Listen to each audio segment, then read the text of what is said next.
Hey people, welcome to this month's episode of Exclusive Chat with Aanu, and I'm sure that you've had an amazing time from the previous episodes. This morning,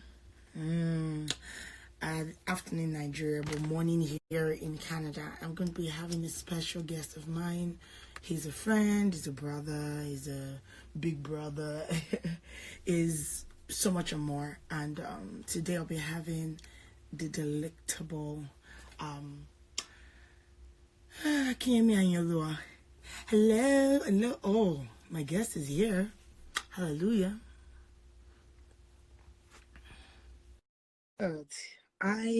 Titi Lola. Titi Lola. Wow, I like how you spelled your name. Titi Lola. Lo and La.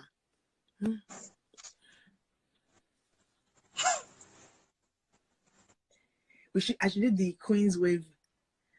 What's going on? How are you? Oh my God. How have you been? I'm doing okay.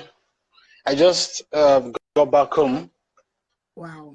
Like, I had something to do, How are you enjoying different Lagos? part of Lagos. How Well, are the you weather enjoying is I learned to stay beautiful. 7 degrees. Why is everybody complaining?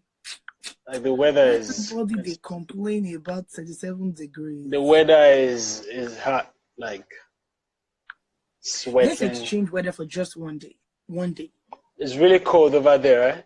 No, it's not that bad. It's just like 8 degrees. 8 degrees. I'm yet to experience that.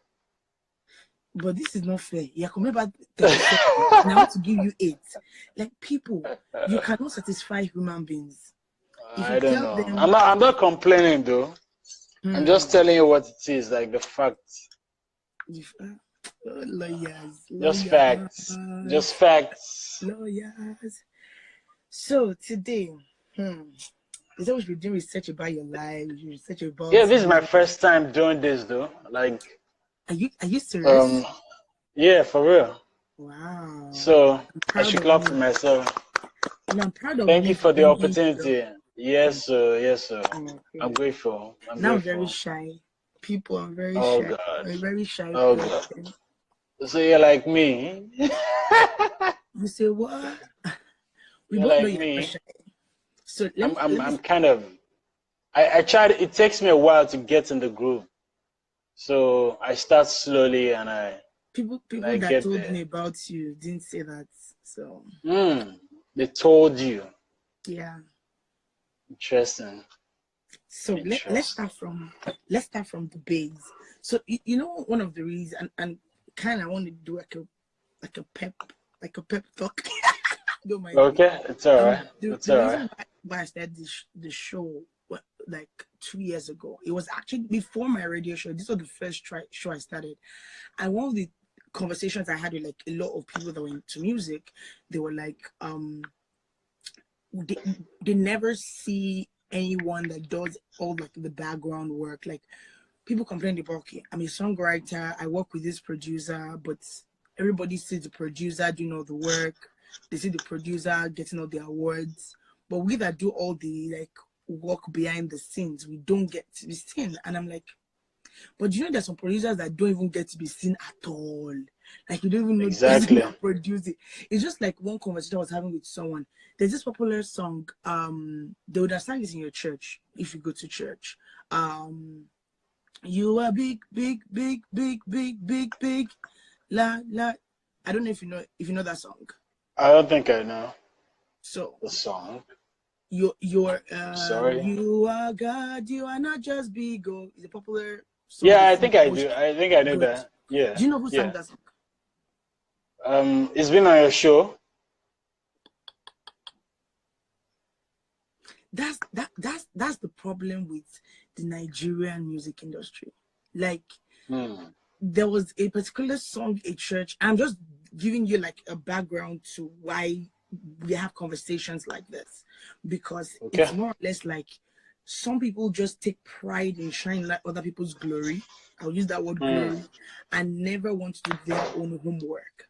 So there are people that there was this song that a church in Ibadan, Stone Church in Ibadan, wrote this song, and some people went to the studio, put their picture and acted like they produced the song, and put the like they wrote the song. Like they wrote the song and produced it. Wow. And this church has sung the song for over 10 years, and they even released the video. So you know that if you release a video immediately after you do a song, it is yours. Yeah, right? that means, yeah. You should be. It was as bad as people were arguing with the songwriter that no, I know the guy that wrote it, Port Harcourt. What are you talking about? Amazing. And I'm like, amazing. So a lot of things like that happen to a lot of artists that, and this ones don't even have platforms. These producers kind of let me bros, come and hear these beats now, and they give them the beat, and it's okay, it's not bad. I think you can do better. We can try later, and guess what? Within 3 months, yeah, and they make this exact. But the guy doesn't have any proof that he's the owner of the beats. Nothing is protecting or shielding him from getting catfished. Yeah, getting shafted.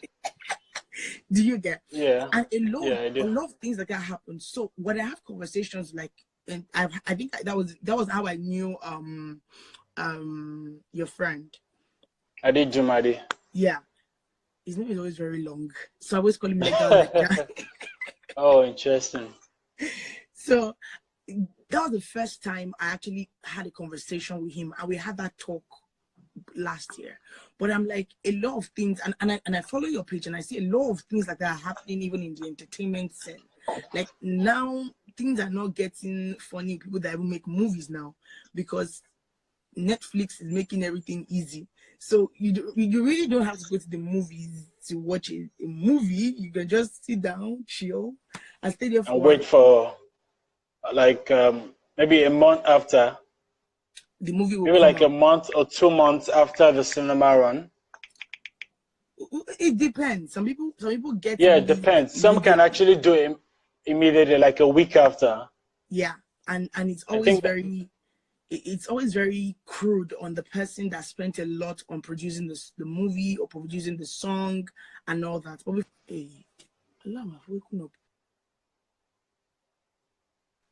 hello? I can hear you. I can hear you. So before I go into, because I know that's your area of expertise, I just wanted to build a foundation of the back, what the show is about. And I've had producers, I've had what they call these people, sound engineers.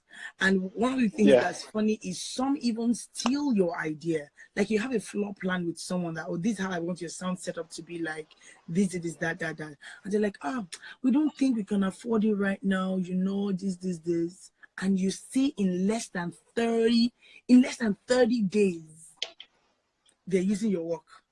And I'm like, exactly. Are you kidding me? But before I go into law, entertainment law, let's get to know this man, because everything everybody knows about you is law. I don't think people know anything about you. Timmy. Hey, brother. You think so? So let me find Hello, out. Timmy. We have two Timmys at the same time. Okay, Timmy, so the law. Timmy Adeyeba. It's Timmy Adeyeba. It was my senior in secondary school. Oh, great. Yeah. In Ibadan. Yeah. But I'm grateful. Cool. Don't be dull. Yeah, he's a great guy. So I'll start from here. Tell us a tiny brief. So tell me a tiny bit about growing up. Like before you wanted to study law. Tell us about the Akinyemi Ayinoluwa. Yeah, I grew up in a very traditional family setting. I grew up in a very strict Pentecostal home. I think I started out as a member of the Deeper Life Bible Church. Are you kidding me? Yeah. Okay.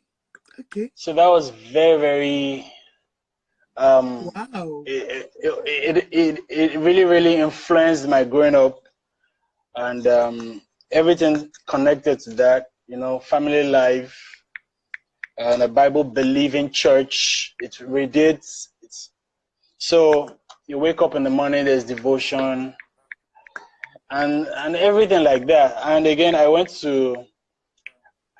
blessed to have parents who really believe in education, to going to a good school, learning properly, and committing to learning, do your homework. My dad and my mom were best of friends, and they are still very good friends till now. So it was an atmosphere of love. It was peaceful growing up. I don't know any other life apart from what I saw with my dad and my mom up until like age 10, Okay. when I had to leave for junior secondary school at the boarding house. What school? So that was like my I think Baptist Model High School, Ijegun, in Lagos. Well, So you that grew was up in like my Lagos. first. Yeah, I did. I grew up in Lagos. So that was like my first introduction to every other thing outside of school and family. Okay. And that was actually my introduction to every other aspect of socializing beyond family and the school. So, you know, after school in a boarding school, after school hours in the boarding school, you have to go to your hostel, you know, interact with your colleagues and seniors. And as a first-year student in a secondary school, I was very, very naive, and it takes a lot of learning. Did you You're fetch with a your lot of peers, water? and yeah, I did. I think one memory that I have from my days in Baptist Model High School is me beating up a senior. I think that was like, yeah, I was in GSS 1, Please, I and the want to get senior the was, gist. I think the senior was in maybe GSS 3 or SS 1, and Wow. he was supposed to supervise. He was supposed to supervise the juniors when they were clearing out a bush path, and because he was lanky and he was shorter than I was at the time, So tell me, where did you? I can never forget that. Mr. I Akinyemi, I want to can't ask you a forget that. question. So Yeah, your life was basically from church, like yeah, family like, functions and school throughout yeah, primary school. So I how think did so, you because learn we how to were beat a senior? okay. Well, I've always been like a very active child, you know, kind of stubborn. I was a handful to manage. So I think I just sized up the guy. He was shorter and maybe he was lean. I just thought, man, I'm bigger than this guy. Although I knew he wasn't a fresh student like I was. Oh my But again, God. I was thinking I can really take care of this thing. And we got into it, and I beat him up. And a lot of other seniors now came to separate us, and you know, they punished me. They even beat me. Like, they had to flog me to just you know, kind of like take care of what was going on, because I was seen as a very bad example, beating up a senior, and that was not to be encouraged. Oh my God. So I think, you know, with all of that, then there was this part of every last Friday of the month, there was what we call the social nights, and that was my introduction to trying to get fresh, trying to look cool for a lady, Wait, because you were a we deeper didn't life. watch TV. Wait, you're a deeper Yeah, no, life we all didn't your watch life. TV. Yeah, but we didn't watch TV till like you know that stuff with boys come around, they talk about film, they talk about music. I didn't know any of that apart from church films. You know, all those film nights. Yeah. You know, all those film With the nights white screen. at crusades, yeah, with the white background and the projector and all of that. I didn't know anything about film. I didn't know anything like cartoons, because we didn't watch TV. We didn't watch TV. So I didn't watch TV till like I was 11, 10, 11. And that was after I went to the boarding house and I came back. So when I was in GSS 1, I was introduced introduced to trying to look good for women, trying to dress well. I was becoming really conscious of who I was, conscious of myself and how I present myself. And also, I was introduced to hip hop, R&B. I heard a lot of Michael Jackson stories. Yeah, so I wanted to say this. When you're with your peers, you're comparing how much you know of films and music, and you're just there, you're acting, you're now making up topics, you're making up titles. When they say, have you watched Snake in the Monkey Shadow? Then you start coming up with different titles that you've just right there on the spot that you came up with. So I think that was my introduction to, growing up, developing that sense of self, socializing. Then, unfortunately or fortunately, I had to leave the school because I was always falling sick. So after my first year in secondary school, I went back to a day school. So that was Excel College for me. And, I was learning many other things outside of everything I've learned from church. I was learning every other thing outside of what I learned as a church member, as a member of a family unit.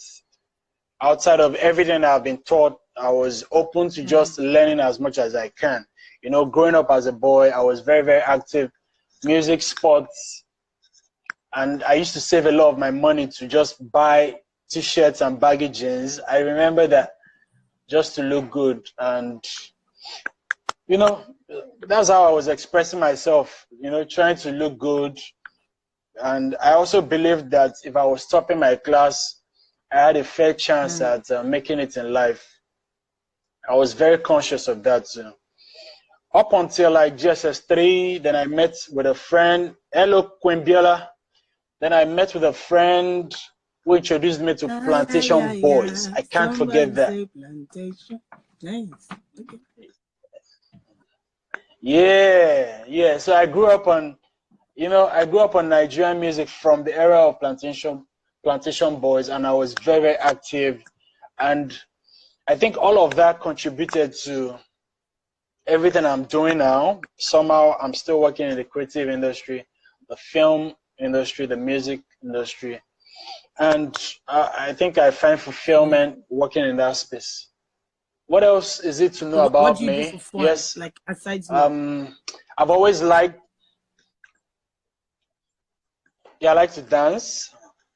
I like to socialize, meet new people every other day. Like, I like to dance. I like to have a glass of wine, maybe on Fridays, weekends, let my head down. Because I think as lawyers, we take care of other people's problems a lot, and it's important to just leave sometimes. True. So I hope I've been able to give another dancing and socializing, because you do that every day. A little window into my world. Like as a lawyer, you do that like as a lawyer, you kind of do that like every day.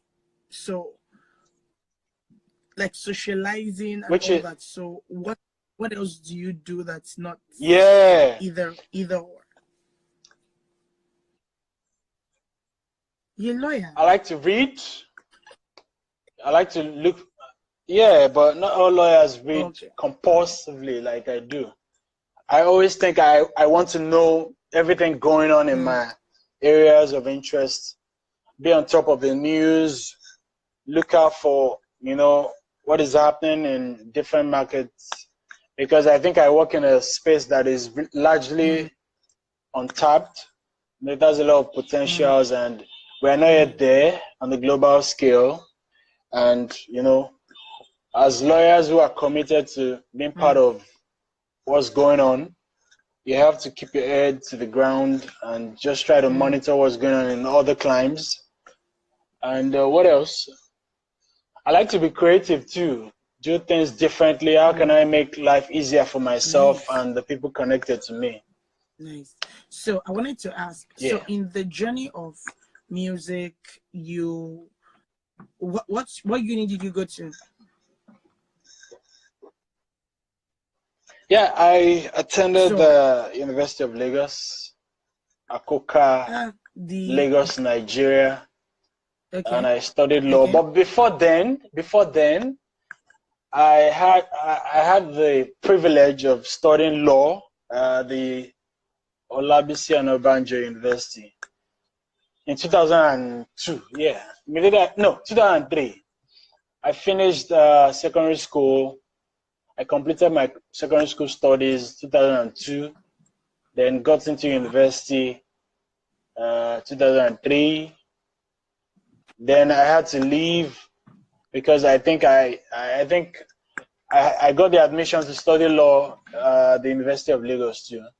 So, and there was a lot of problems in school, Olabisi and Obanjo University. So I had to leave because, you know, all this cultism, strikes and all of that. A lot of lives were lost, and my mom encouraged me to pursue admission in another school, and I chose Unilag. So, and I was fortunate to get in, man. And it was a new chapter for me too. Yeah, my dad is a lawyer. Yeah, I wanted to be a musician from like maybe my second year, senior secondary school, SS2. So, but I was chasing that dream up until my final year at the University of Lagos. Then I got into law school, then I stopped. I think I was 22 at the time. I was just thinking, like, you know, it's really tough trying to source for opportunities, get people to fund what you're trying to do. I think I was fairly good, but again, I think I lost interest in being a musician when I figured, man, I'm almost 23 and I'm not there yet. That was my understanding at the time. I was wrong, but I still wanted to be a part of the industry. That was why I started out trying to look for other ways of being part of the industry. If I could not blow up as an artist, like Nigerian musicians would say, I didn't blow. And since I didn't blow, I just looked for a plan B, and we're here now. So for me, entertainment is really, it is fun working in that space. Not just because I'm a lawyer, but because I think I've been at that side of the table, and I appreciate what it is to move from point A to point B in trying to create something. It is a very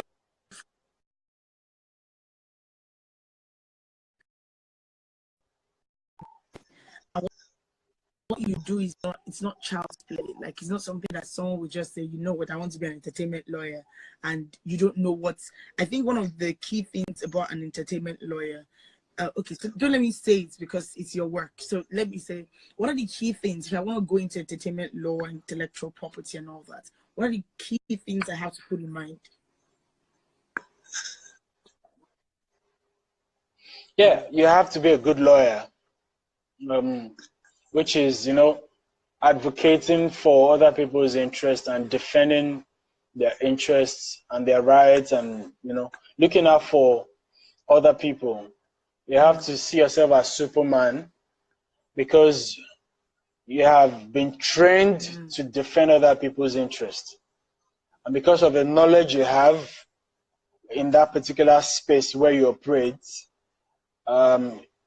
largely your areas of interest or your areas of practice, you have to see yourself as somebody who speaks for other people, as an advocate, somebody who defends other people's interests.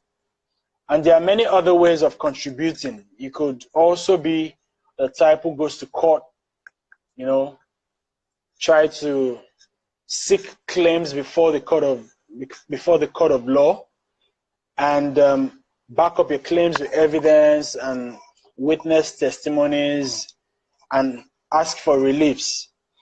Or you could also be the type who doesn't go to court but is able to advise, also negotiate, also look out for important terms in contracts, or to also help with planning how projects are financed, how, when going into any type of business transaction, how your clients can have his obligations and duties well spelled out, and the benefits that come to them from doing what they are supposed to do. So there are two sides. I think broadly speaking, there are two sides. You can either be a solicitor or you can be a barrister. A barrister would be a gladiator in court, and the solicitor is supposed to be the finest of gentlemen. He's honest, he's brilliant, he's intelligent, he's experienced for the benefit of other people. Okay, sorry about that. So, Right. Entertainment law has to be something that is a passion. I don't think just anybody, like very few people are on top of the news space generally. Like if you're having a conversation with someone, so what drives you to want to be on top of that? Okay, because you barely sleep. We're in different time zones.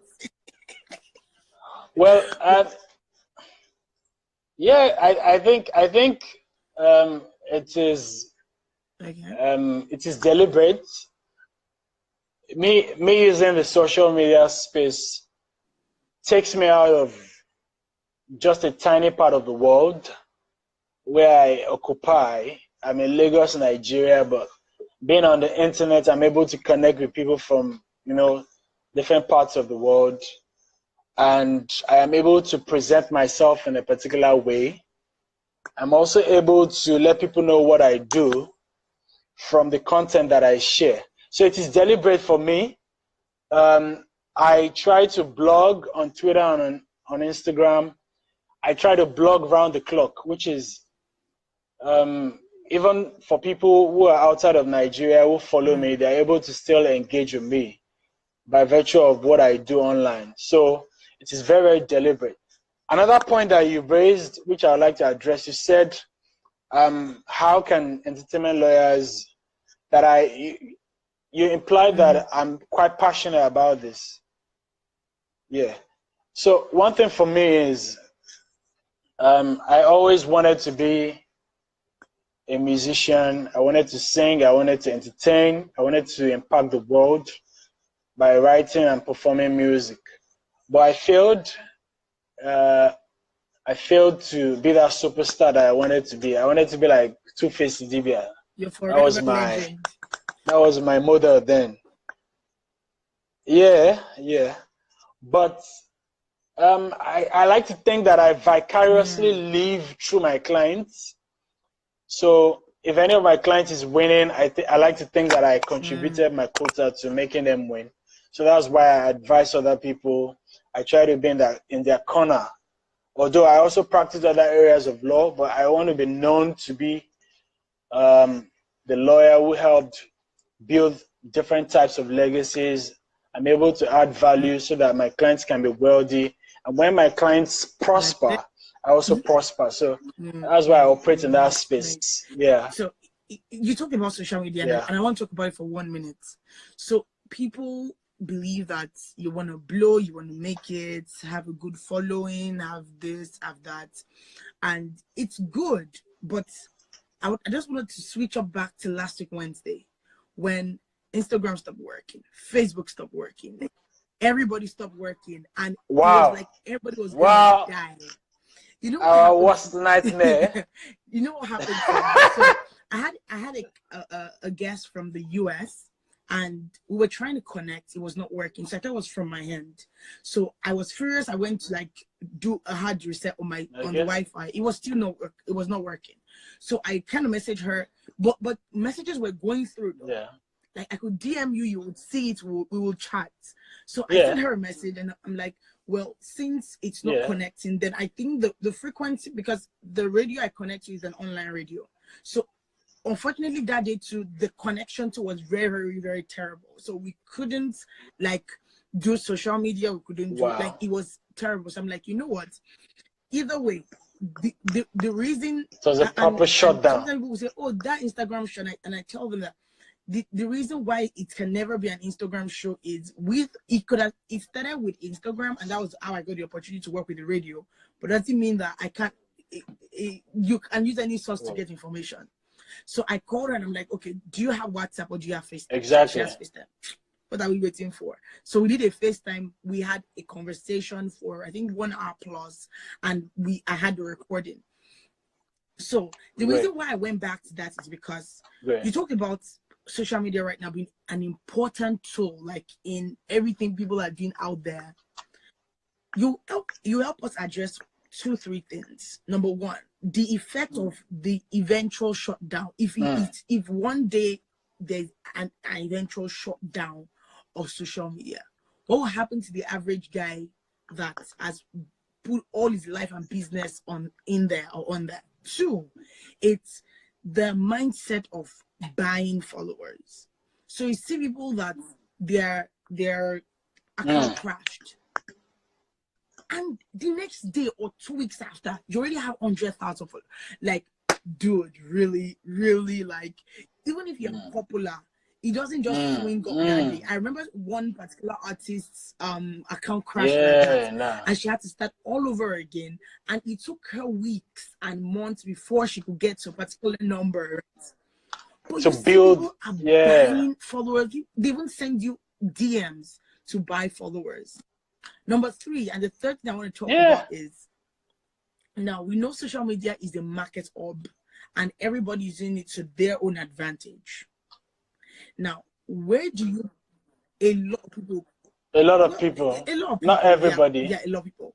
Now, how do you measure the impact of who you've connected with to your business as a person? Because some people feel that, oh, I'm popular on Instagram, but Instagram is like, people think everybody's on social media. That's the mindset. Or everybody's on social media, but most people it's just like this last elections. Let's use the elections as an example, and that's why I'm talking about this. The last election, some people were very, very popular on social media. Shora was popular on social media, and they were actively involved in campaign. Social media. Fela was popular on social media, really, really popular. But when I look at the data of like rigging or no rigging, right?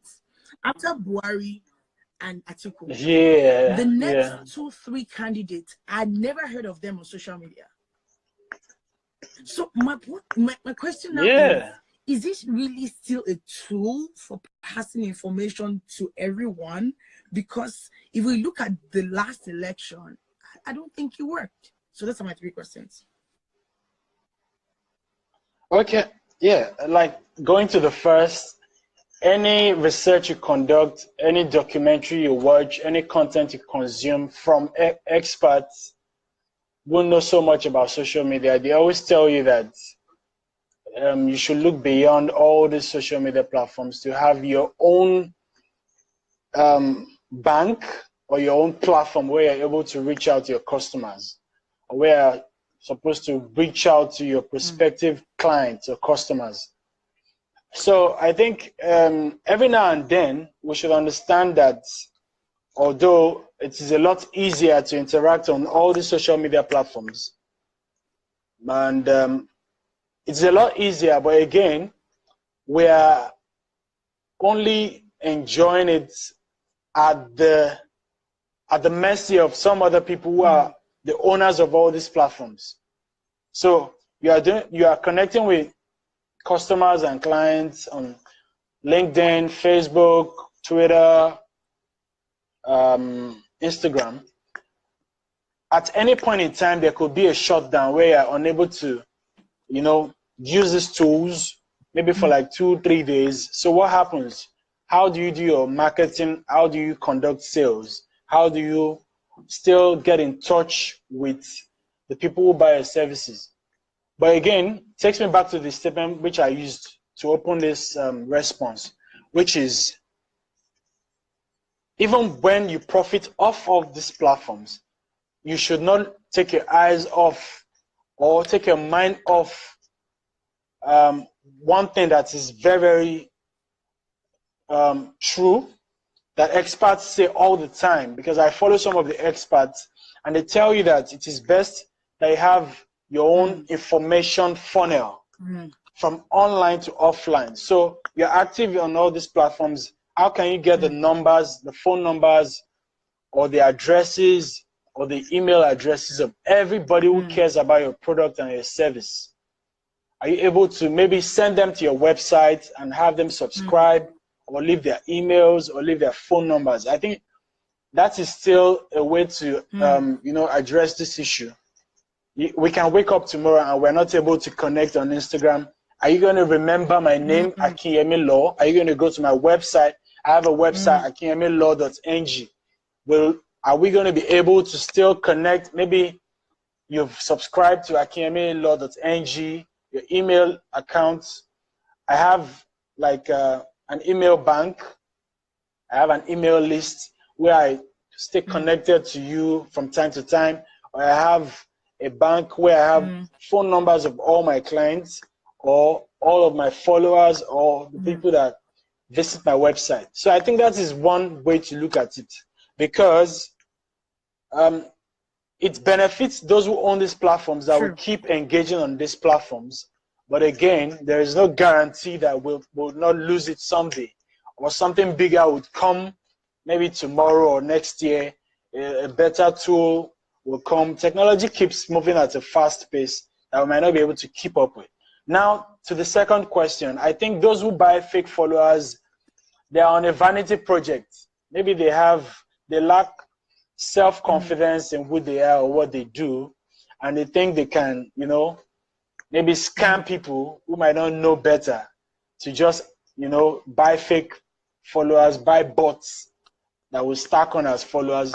Because really, there's no benefit to just stacking up numbers as followers, and you're not able to convert them to buyers of your services and products, or you're not able to build a relationship with them. Because if you're just buying followers, you're buying machines. You can't deal with machines. Machines will not refer businesses to you.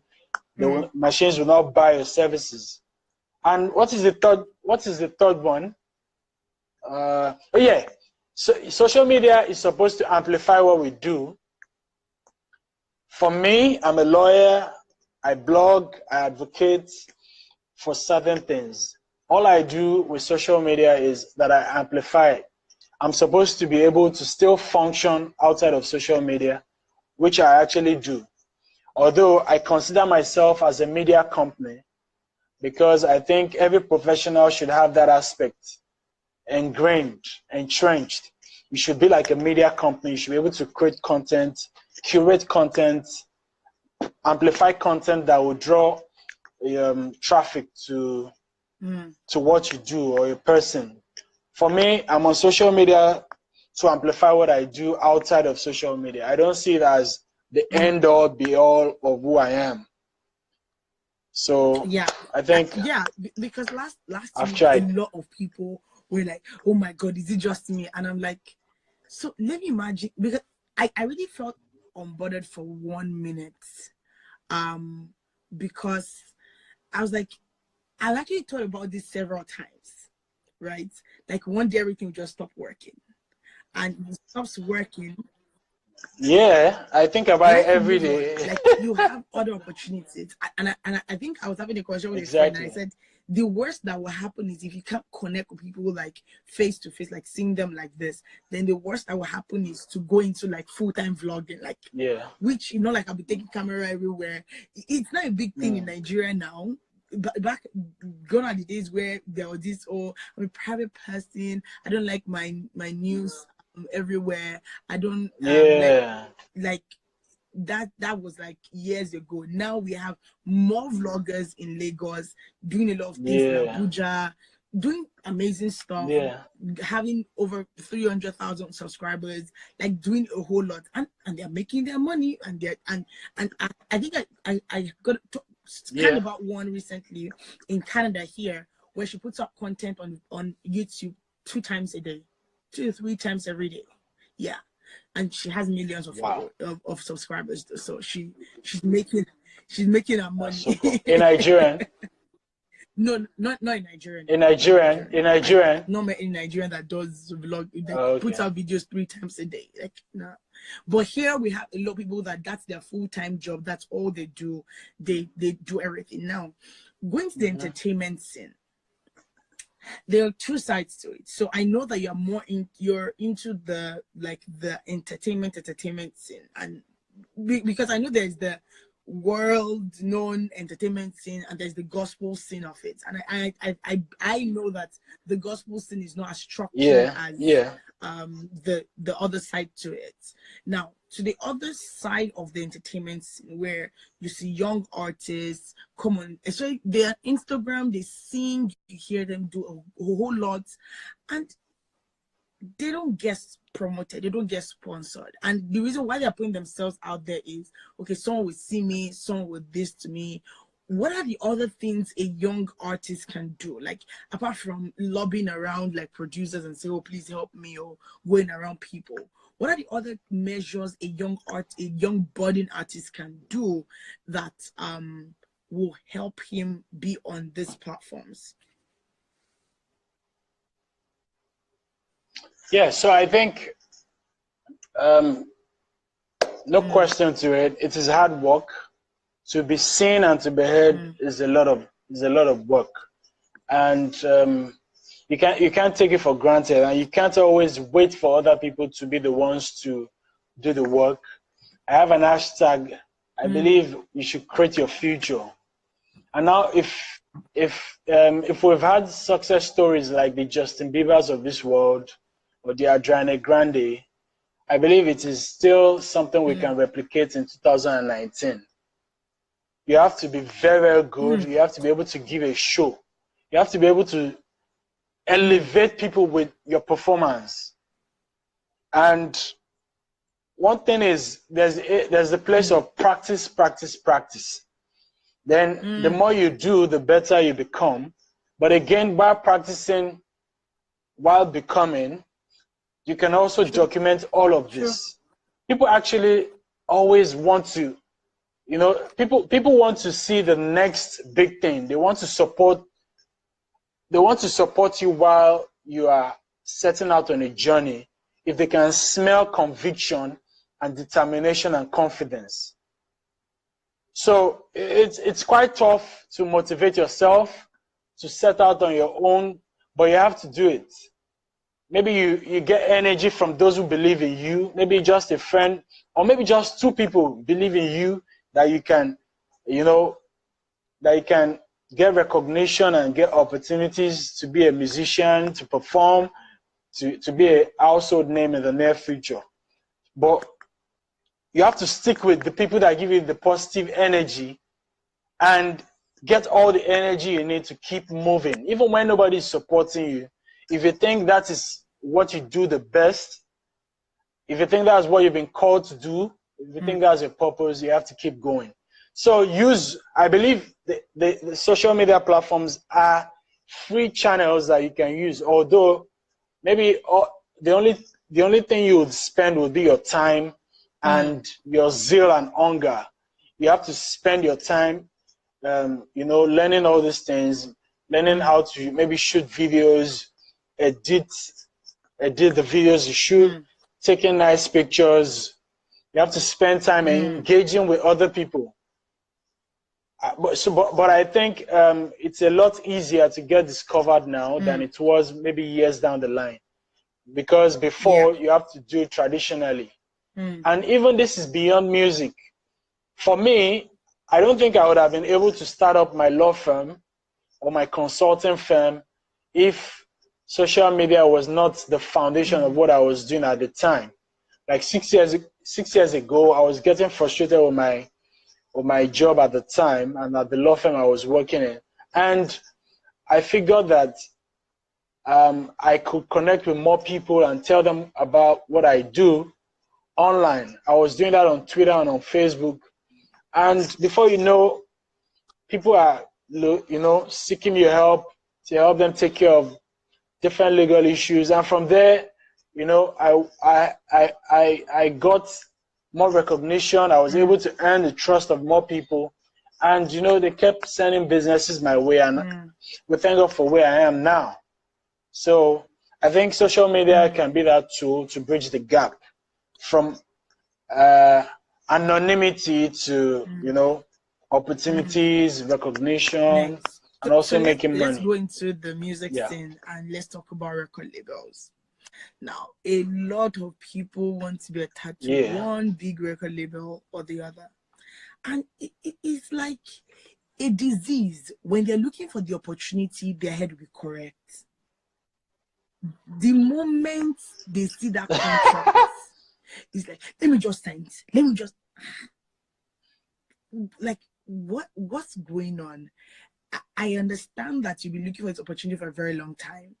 But they will say, lawyer just scam me. Lawyer will just, you just collect my money. Let me, okay. So at the end of the day, after 1-2 years, and we have, I don't want to mention like art. We have loads of them that after 1-2 many years, cases they're of not this. performing, they're not doing so much, and the record wants to drop them. They're like, no, you can't. They will sue, and now they want a lawyer. And the lawyer now in their contract that the record label actually wrote that if you don't make a particular amount for so and so year, they can drop you at any time. Now, for me, I'm not talking about what's the importance of lawyers, because I don't even have to ask that question. But my question is, what's the rush for artists that don't patiently wait to actually read their contracts before signing off their destiny?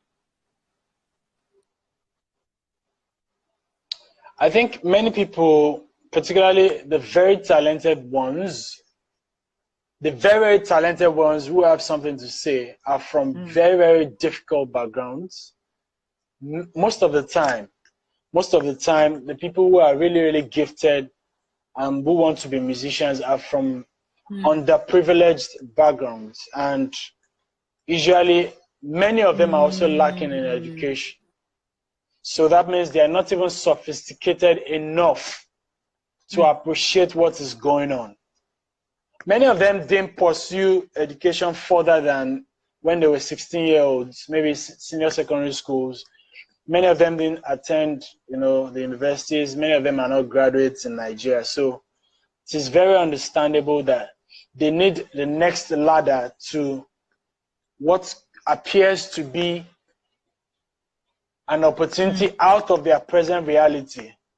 Maybe their present reality is that they are sleeping at studios, they are struggling, they have just 2 pairs of shirt, the slippers, and the trousers, and they are just stuck in a bad place. And when they are enticed by the promise of a better tomorrow on the strength of, the record label will do this and this and this and this,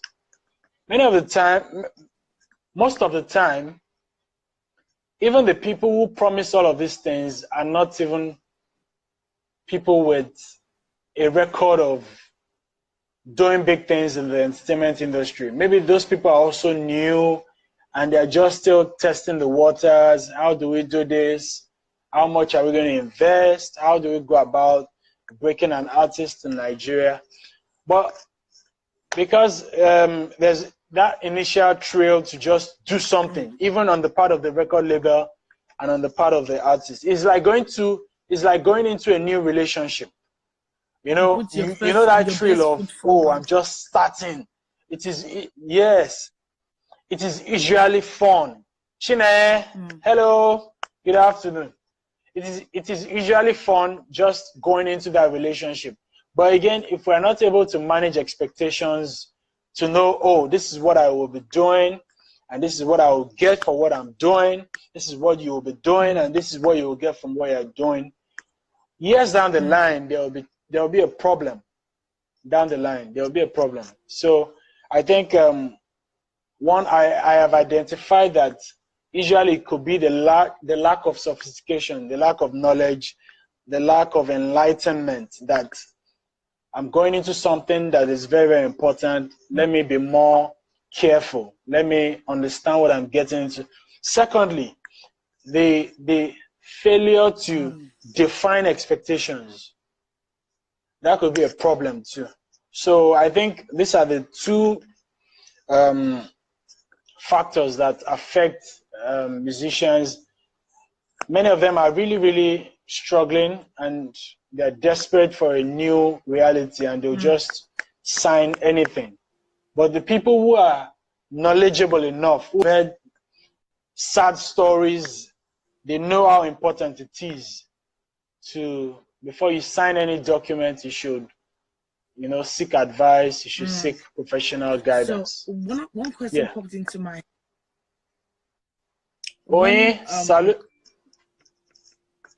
One question popped into my head while you were talking, and it was, so when I see the likes of Justin Bieber, Ariana Grande, a lot of young artists that started up along the line, they kind of diversify, right?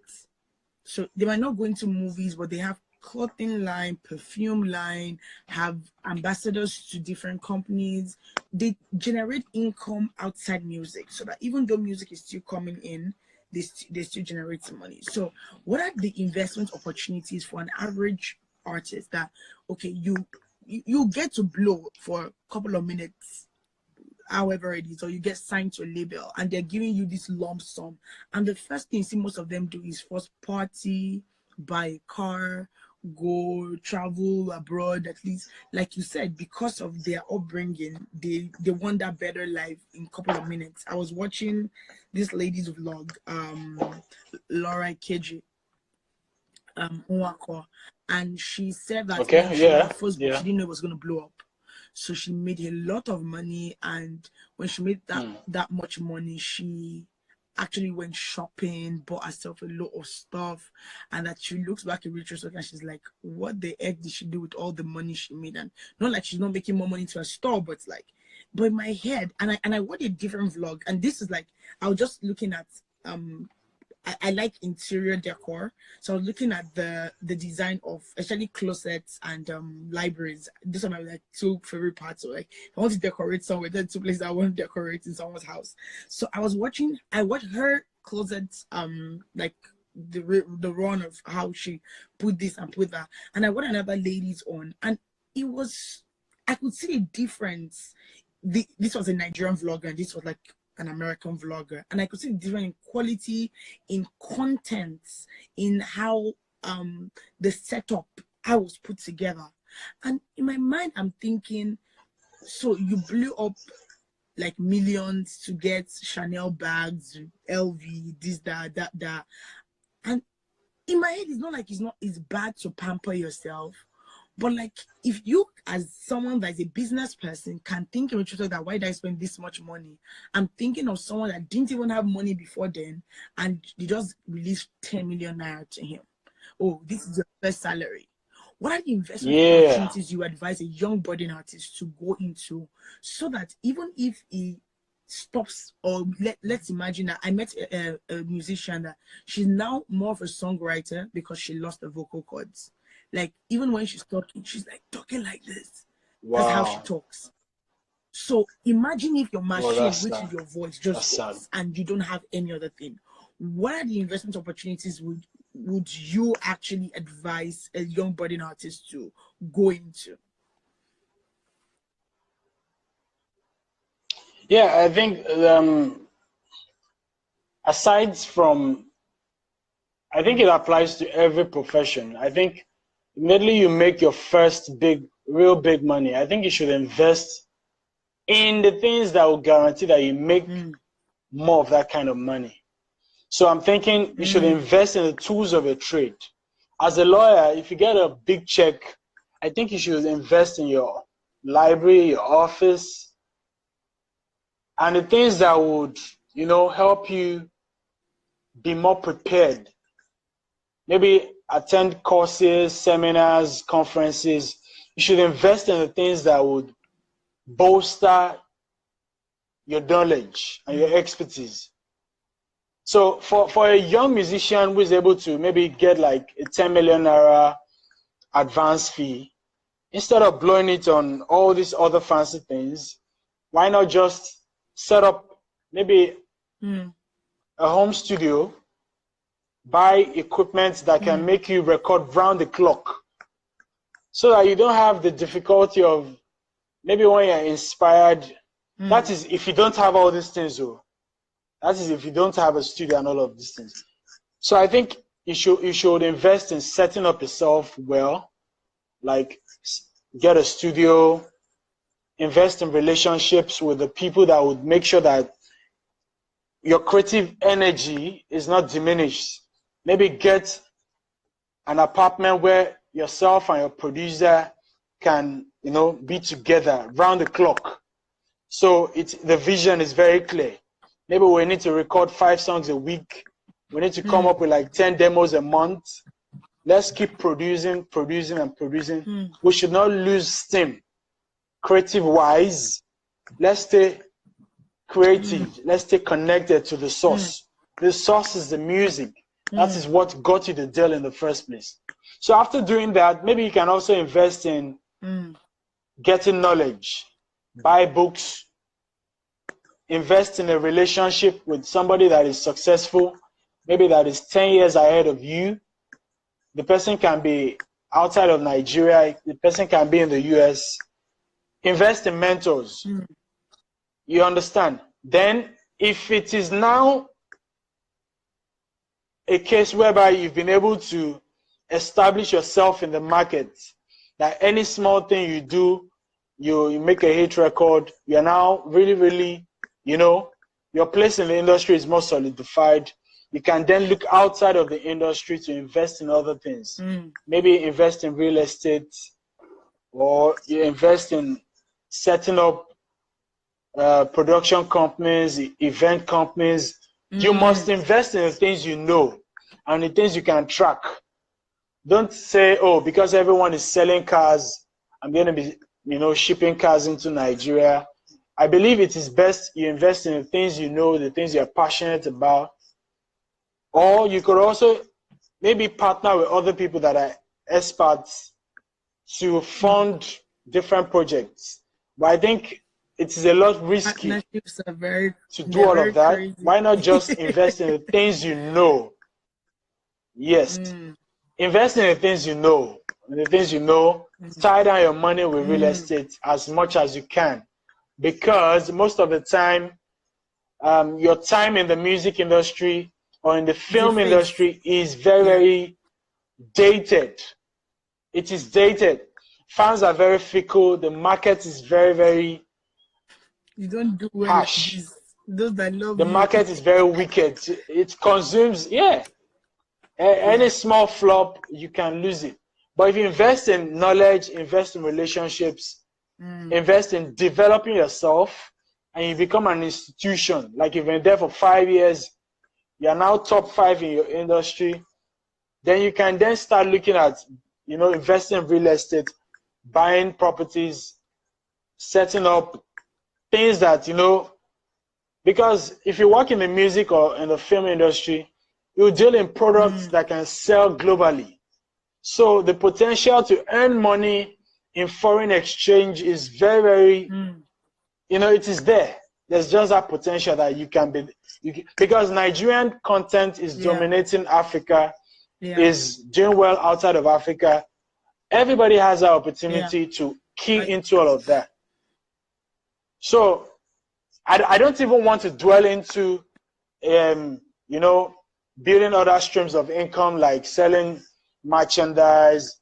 But again, I think when you start winning with music, you will do shows, you have publishing, there's a likelihood of getting endorsement deals, getting paid for appearances, being an influencer with rolling out products. There are many areas when you are winning, you'll make money from those areas. But the most important thing is investing in yourself so that you can become a big brand, a household name that people can, identify with. You mentioned earlier when we were talking about making money, and that's when you're talking about with the first question of artists that rush into signing a lot of things. And the reason why I talked about this because if we go back to what's going on right now with the Me Too movement, and there's something now called the E2 movement, where men are actually being falsely accused of things, and the first stone is thrown towards the guy before they even hear what he has to say. And the Justice Smollett case, everything's blowing out of proportion right now. But one thing that happened during the R. Kelly case, which someone mentioned, was when he said he had never been to the bank before, he doesn't know what his money looks like, And it's unfortunate that we had more time. I wish we had more time to actually stay with him, but either way, we're gonna be doing this quickly and rounding off in about 20 minutes. Okay, yes.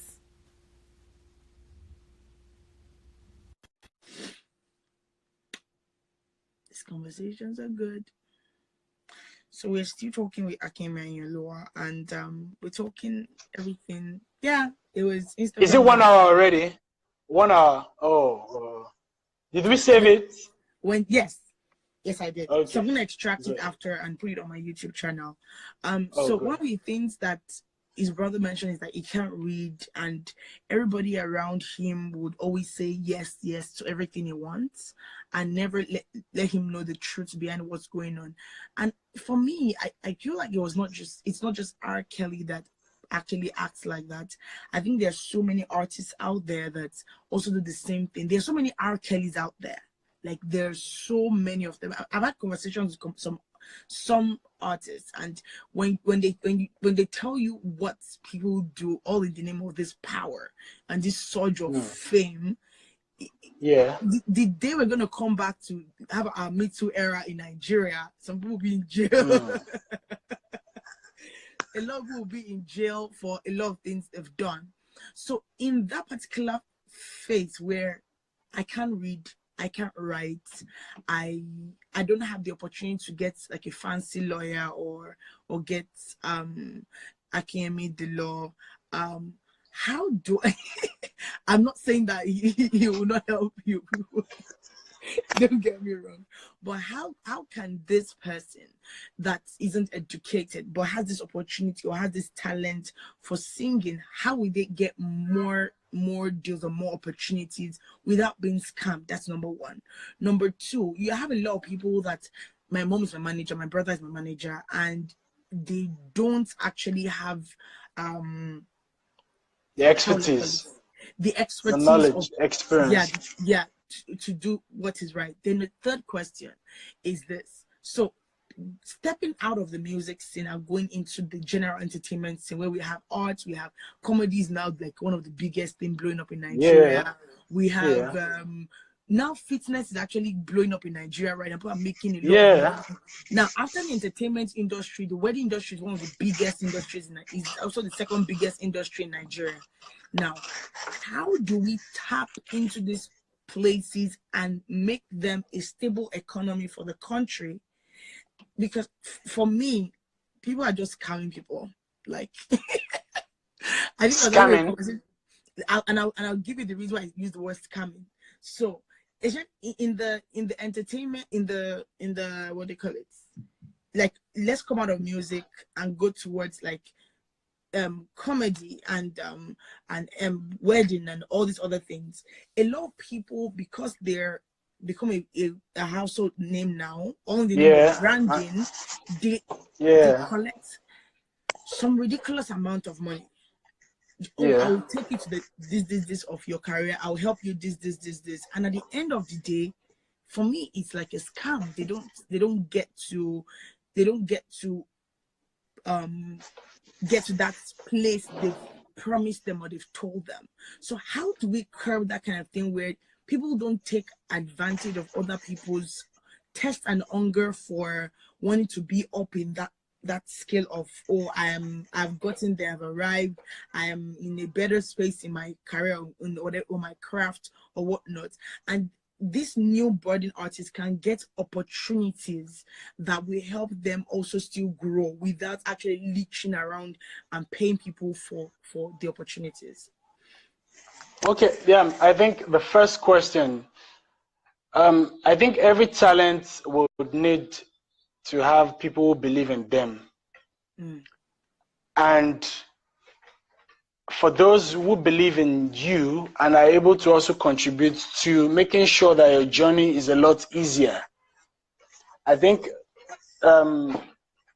if my client is unable to read or write, and in as far as my client is talented, and I am sure that he would be able to make a living from his talent, because I'm a lawyer who is also interested in beyond just being of service, I also want to make a living myself. I would come to an agreement in clear words that my client can understand. And I would be more than happy to represent him, even if he has any type of disability. So I think that is the case. When you have a team of people who believe in you and want you to win, many times you might not be able to be in a position to make decisions on your own, but you would have to rely on the advice of people around you. So that's how I think we can take care of the first question that you asked. Now with the second question, some people might not be able to, they love you enough, but they might not fit into, they might not be the ideal person you need at a particular time in your career. You might have started out with your brother or your mother or your sister, and they might have contributed their own quota to helping to build your career. But when you get to a certain point, you might need to just have an arrangement where they can still be relevant, but they would need to collaborate with the people that are really, really giants in that space. So maybe the likes of Justin Bieber, when he got signed, he had to, the mother had to surrender some of the decision-making duties to Scooter Brown, to somebody who is more connected to the industry and who is better equipped to deliver. Although the mom was still in the picture, trusting Scooter Brown to be the best manager that is possible. So that's what I think. Now for the third question, I think in 2019, you can't just be creative for being creative. You have to go beyond being creative, because there are 1,000,001 other people who are as creative as you are. You also have to develop that thirst and hunger for knowledge, because it is when you know that you can do, or else you would not be intentional with your journey in the music industry or in the creative industry. You will just be moving from pillar to post. People will dupe you. People will put themselves, this is show business. A lot of people are actually putting up false appearances. They make themselves to be what they're not, and they can, it's a show business. There's that aspect of, just showing and showing and showing. So a lot of people will fall as victims to scams if they are not able to commit to learning and also conducting due diligence. You have to learn, keep learning, ask questions from those who have gone before you, and do your due diligence before you commit to any type of relationship. Try to know who you are getting in bed with. Don't be in a hurry. Don't be desperate. Build yourself up from the top, from the ground up. Build yourself up. Don't be in a hurry. Don't be desperate. So I have a friend that talked about this thing a couple of weeks ago, and for me it was disheartening when she is a fashion entrepreneur and she creates content. She kind of for preps for me, I kind of sent her a couple of things to help me mash up. Okay, let me look at this color, let me look at how this goes with this one, and we had that conversation. So there was a day she went on a ranting spree, and what people do is they take her own content with her logo, and it was my first time hearing, I think last year, that people can actually erase your logo and put their logo over it. So how do we protect ourselves from things like this, especially since we're in this social media wave, and we have a lot of people that, I think I was talking to a guy that he shot this video with his song, and because let me put it out there so that it goes off my chest. So this artist is a gospel artist in the UK, and he's into Afrobeat, and it was singing, and a pastor was dancing the popular galala and all that kind of dance. And because of that, Daddy Shoki reposted the video, but muted his own song that he was singing and put his own somebody call my name Shoki. I got pissed about it. But for him, he said that, and in my head, I'm like, at least you give credit. When you're reposting something, give credit to the person that originally shot the video and made his music and did this. Then you can put your song over it and say, oh, just feed him off of this pastor dancing, this particular But there was nothing like that. He just took the video, put his music, and uploaded, and everybody was like, oh my God, see this is very nice. For me, it's theft. I see it as theft. But people will say, no, social media, everything goes around, is this, is that. How do we save ourselves? We putting out content, we putting out stuff every time. Like, sometimes when I wake up, I'm like, you know what, I'm not in the mood to post anything today, but I kind of will sit down, okay, what's my mood? What do I feel like writing? And if I don't want to write, who do I feel like getting their quote to actually put that quote up and put their name on there? But a lot of people don't do that, and the people just steal other people's ideas and go on, and because they have a bigger platform, they kind of push it towards that. So how do we as young creatives, actually content creators, either in the fashion industry or the music industry or even in all the name of branding, how do we actually save ourselves this kind of hassle? Okay, what I think is this: if you are the moment you create anything original to you and it is fixated in the format, music, film, videos, and the likes, you own the copyright in that content, and you're able to dictate how whatever you created is being exploited. So if you create a video and somebody strips your video and places his music, clearly the person has infringed on your copyright, on your intellectual property. Now, the question would now be,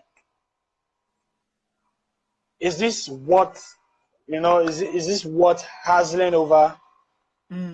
That's the question. Or can we say, should I go after this person? Is the person using it in a way that we can say it is fair? Or is the person using it in a way that brings disrepute to yourself as the creator? Because you can imagine, the pastor might not approve of, or even the person who produced the video in a church setting might not approve of putting a worldly song, worldly in quotes, over the dancing. So you now ask other questions, because when we create, we're not creating for ourselves alone, we're also creating for those who would consume that product. Most of the time, when you create, you want it to be appreciated in the marketplace. You want people to pay good money for that. But when other people now get in the way of that, then you are able to maybe sue for damages, or when you now analyze it and you think, oh, what they did is fair, or they are using it in another way where maybe the courts can decide it is fair, then you let it slide, because every time you create, there's the potential risk that whatever you're creating would be infringed upon. But that shouldn't stop us from creating. The best thing we can do is to keep creating, and we should understand that when we create, there are certain rights that we own that is connected to our work. We have the right of attribution. You want to be identified as the creator. You want to be able to enjoy the credits. You want to be able to have your name side by side with your work.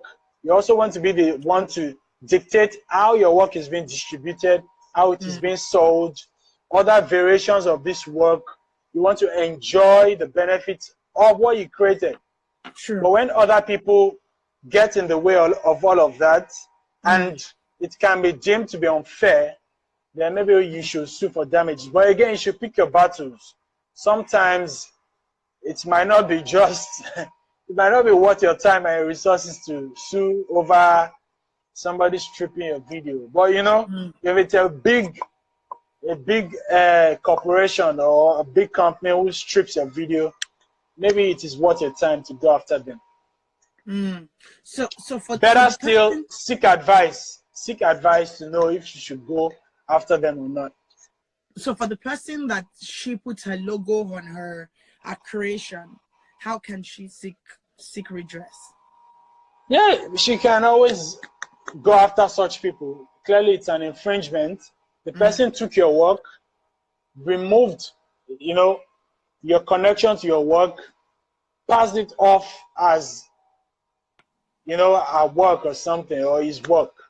So clearly, the person has, you know, interfered with your enjoyment of what you created, and you should be able to seek redress. Sure.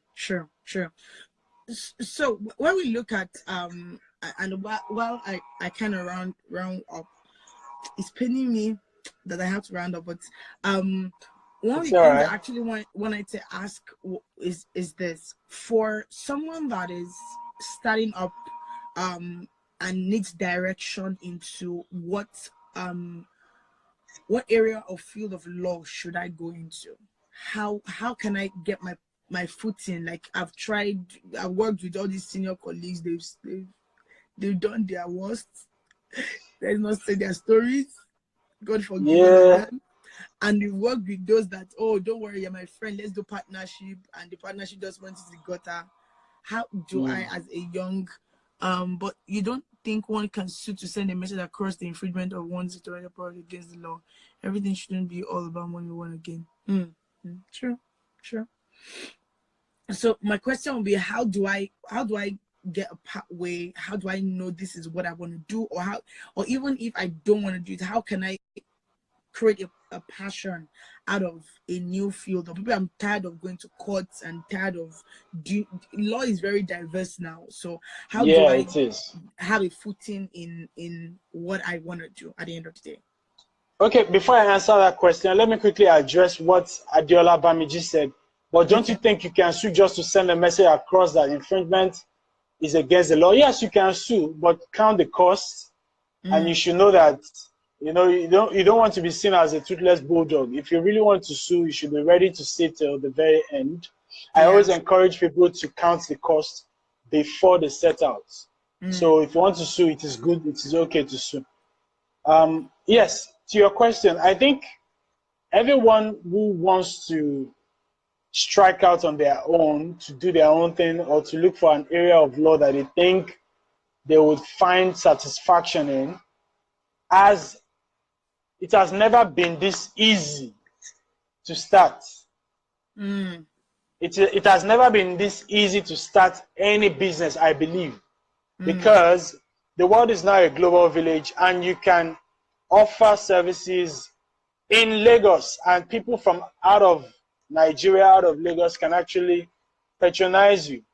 I run a course where I teach young lawyers about, you know, building their brand and building a community, and also using content. And I think, to answer that question, every lawyer who wants to start a law firm should pay attention to building a community that will patronize their services.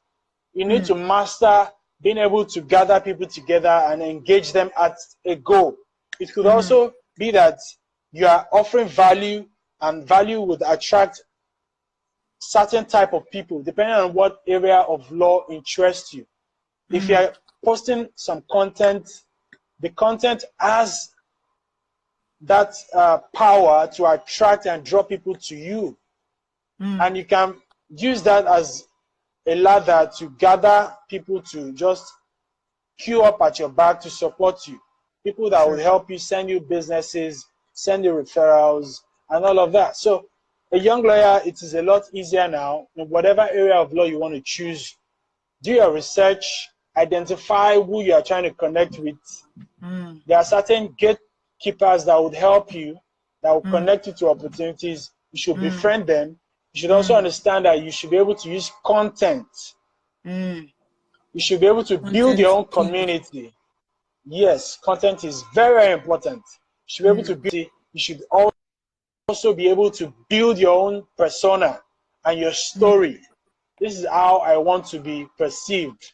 This is how I want to be described. This is the perception of people who don't know me before. When they see me, this is how I want them to feel. All those things will come together to, put you at a vantage position to start out on your own. Sure. Well, I want to go all the way and more, but I have to meet up a little bit. But I believe that for those that will either watch this later or will still come back and watch this, or I followed us all the while, will have gained one or two things. If I didn't get anything, I've written down a lot I've gained. And one of the things I've learned a lot to myself. One of the things that I think I learned myself 2 years ago was investing in relationships. That's a lot of people. It's not enough to just say, "Oh, I know Akinyemi law," or "I know." There was a day. I'm not trying to make your head swell. Let me say this for 2 minutes. I'm not trying to make your head swell, but for me, you're one of the greatest guys that you repost people's stuff without tagging, and I learned that from you, because it is sometimes it's hypocrisy. That I should just make sure this person knows that I'm supporting you too, but you actually do it without caring if the person sees or not, and it is what it comes from your heart to actually support this person. Yeah, it's good for some people to know that, oh, okay, I give it a movement. Okay, I'm part of the movement, but what you do is you don't know how many lives you're influencing, and that's one of the things that I would say you inspired me. So these days I don't even budge. I don't even care. If I want to support something, I just repost it or I put it on my Insta story without tagging the person. And for me, it's very important that we forget the hindsight of what I will gain first and actually just put yourself out there first. I remember that so many people that I've met today, some people I've had conversations with, it's just I put myself out there.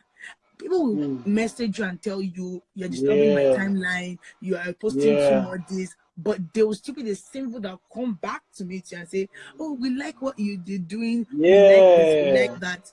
And it's important that people should also, like you said, invest in relationships, not just investment. And there was a day that someone came to my mind, and I'm thinking, this person has money now. Why should I be doing this for this person? But for me, it was not the money or whatever. It was just invest in the relationship. Maybe that one day you travel abroad, you come back. Akinyemi, I saw this book and I thought of you. That small gift goes a long way. It can change lives. It can change lives. Than you just think, oh, you know what's the big deal? Or he posts something, it will help the people that are around you. And that's why I have different pages where this is solely for like reposts and people that have content. I don't care who you are, where you're from, but as long as it's something that can pass on, this is my craft, this is my talent, and people don't want to do that. Then one thing you mentioned that I also wanted to I want to shout about is it takes time to actually get to that place. It can't happen overnight. I believe that you've been blogging for probably more than 5 years, but it's a marathon. It's a marathon. See me that I probably don't even like typing, and I'm like, I want to be like, oh no, you know what? Let me be. No, you can't. If like you said, invest in things you have a passion for. I have passion for things that communication, and not like print media. So you will not see me in print media. My website blog is like sleepy right now. I don't have content, but I'd rather say the content like this. Than sit down and if you can do that, like, know your strengths, know your weakness, even in the so-called industry, so that when you're putting your first foot forward, you don't just crash land and blow up. Exactly. Well, people, I have to have this chat again, but next time I'm going to have this chat, I'm going to have it for probably 2 hours or 3 hours. but Wow. I have another meeting for 10, so I have to rush and run along. But this 1.5 hours has made too much impact in my own life, and I Yeah, hope I it did enjoyed in it yours. too. I enjoyed it. I enjoyed it. Timileyin, your microwave is even fast. Microwave. Sharp, Microwave is sharp. too no, microwave is too slow. Do you know this Are generation you just wants kidding me? take water, pour it inside the soup bowl and drink it. That is it. They don't want Mm. to care where you're from. I remember Timmy too had a group in school that tuties they Mm. were doing amazing stuff. That's why I'm not Yeah. surprised that he's doing a whole lot right now. And I can Yeah. say that I know him because of the good things he has done in the past. And even though Yeah. he was kind of a bully in secondary school, and put that out, let me put TV. that out there. But he Ah. was a very, very great guy. He was one of those seniors that you will love from the first day you meet him. That's Timmy. But it was That's really good. good. It was oh my god. So it was really good. And there's so many things. There's so many devices. Your phone is your marketplace, your office. You It's can your do a CNN. lot. You can You do a can lot with your sell, you phone. can talk about Try to know yourself. what's going on, not just I can be in the gospel music industry, but I should know what's going on outside there too. Have Yeah, other sure. interests, watch videos. There are people that are doing a whole lot.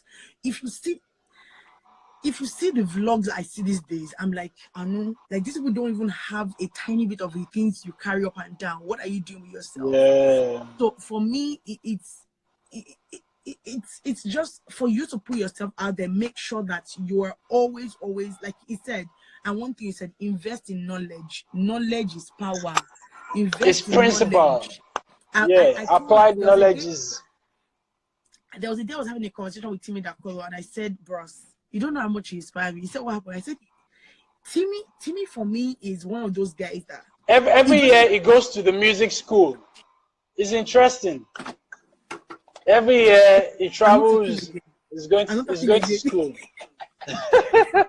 So for you, you've not sung for 3 months, and you're already calm down. Calm down. I know you are blown, but calm down for 1 minute. Just calm down, enjoy the flow, enjoy the ride, learn from people that some people have done so many things. Even as a content creator, you have guests that will come on, will say, oh, they'll come on the show, they won't show up. But if you don't Yeah. have content, you will just disgrace yourself. Yeah. It has happened once or twice, and for me, if I was not prepared for, you know what, anything can happen. I must have something to deliver to people. You will just Yeah. the worst that will happen is to apologize and say, "Oh, I'm sorry, this person didn't make it," Yeah. and still continue and still deliver. But if you are never Yeah. prepared, like the Boy Scout anthem is, the motto is be prepared. Like be prepared always in your career, in your craft, in everything you do in life. And like Mr. Akinyemi said, invest in yourself. Only you can make you better. Like nobody can do it. Exactly. Only you Nobody's coming can to do do it it for for you. you. But people, Yeah. I'm going to have Akinyemi again. I am promising this. Soon. If it's not by fire, it's be by force. We're going to have him. I'm going to have a lengthier conversation, and it'll be more into like the content of the contract that we actually signed. So you Good. don't want to be Good. missing, but I want to say a big thank you to our senior Thanks for having me. oh, I appreciate this. I've Mr. not Wa. done this before, and thanks for giving me the opportunity. And I love your questions, man. I love your questions too. Thank you No, very much. Oh, come on. Come on, big. all right, people. Thank you very much, everyone, for tuning in today. We'll always roll in, and you never know who is going to come. Maybe you're going to have both the lawyers on the couch come next month. You never know. That'll be good. That'll And be a that's a good great one. initiative. Please don't stop. We've not We seen your won't stop. videos lately, so please, I'm going to Yeah, go and but stalk you'll see them. I'll go and stalk him and You'll see say them soon. we've not seen your Yeah, you videos. can do that too. You can do that. Probably I'll Please have do both of that. you next. Actually, I'll have both of you next. Probably next month I'll have both of you come on the Thank show. you, Thank you Timmy. very much. Thanks, Timmy. Thanks everybody that came up Thanks, today. Wale. Everybody, Dede. yeah, her name is Dame. David Lade, but she called herself David Oh, Dede. I like the name though. I love her. Thanks, I love her. guys. That girl. This girl is, that kind of people that you pray in your life that you should not meet them, but they put your matter on their head. That's Hey, she's that's amazing okay. like That's that. good to hear. All right, thanks, That's people. cool. God bless you, and we'll see you next month. And please don't forget to follow. Layers on the Couch has a YouTube channel, so you should subscribe. Yes, they do. Akinyemi Law. You should follow him on Facebook, Instagram, and on Twitter. And go visit Please his follow website. me. I'm a great guy. Please follow me. He's too great for words. And please, my love to your beautiful wife. Yeah, thanks. Hope you're Thank you delivering very this much. message. I will. Come on.